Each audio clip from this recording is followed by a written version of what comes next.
Сегодня гостями Уфимского театра «Нур» стали незрячие и слабовидящие жители столицы. Постановку «Пришлый» в исполнении актеров Татарского театра имени Галиаскара Камала зрителям оценивают с помощью специальной техники. Перед началом представления незрячие получили радиоприемники.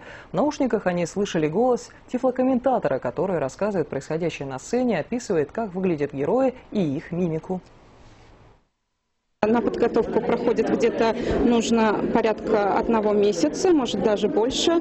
Любые действия, оно должно быть лаконичным, понятным, в то же время оно должно быть художественным, вот этот текст, да, тифлокомментарий, и должно быть адаптирован под восприятие незрячего, потому что незрячий немножко по-другому воспринимает, так как они эту картинку не видят.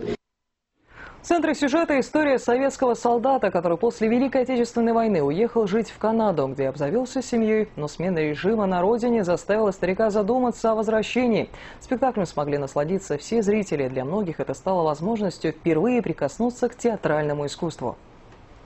Ну, конечно же, буря эмоций, положительных эмоций. Я пришел сюда с своей второй половинкой. Мы очень любим культуру, искусство, и для нас, конечно, важно приобщиться, посмотреть, как все это происходит. Поэтому это для нас очень знаменательное событие.